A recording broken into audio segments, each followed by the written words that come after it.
Sa pool sa video ang walang habas na pamamaril sa isang lalaki sa Tondo, Maynila kahapon.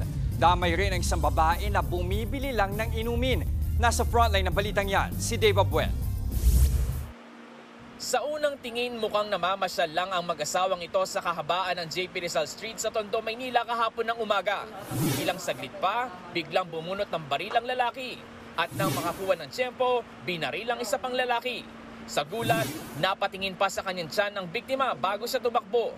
Huli namang nagpaputok ng baril ang gunman. Pero imbis na ang target, isang babae na nasa lugar ang tinamaan sa binti.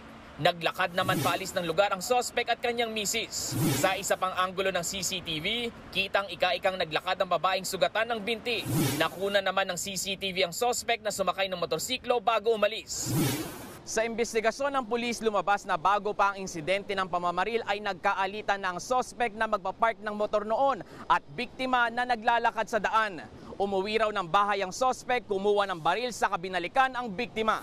Sumuko sa mga pulis ang sospek matapos na pansamantalang magtago sa Caloocan.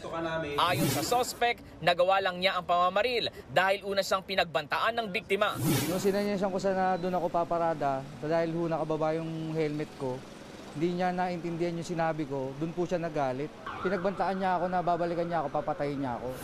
Hindi isinasantabi ng mga pulis ang posibilidad ng iba pang dahilan sa pamamaril. Tinitignan din namin na sakali o posible na mayroon pang dati ng alitan itong dalawang partido na. Ayon pa sa pulis, hindi lisensyado ang baril na ginamit ng sospek.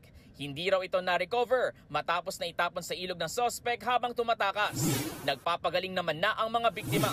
Nakakulong na sa Rahabago Police Station ang sospek na mahaharap sa reklamong frustrated murder and physical injury, illegal possession of firearms at paglabag sa gun ban. Nagbabalita mula sa frontline, Dave Abuel, News 5. Mga kapatid, Jess De Los Santos po. Iba na ang may alam at may pakialam sa panahon ngayon. Para sa tuloy-tuloy na balitaan sa frontline kahit weekend, mag-follow at mag-subscribe sa social media pages ng News 5.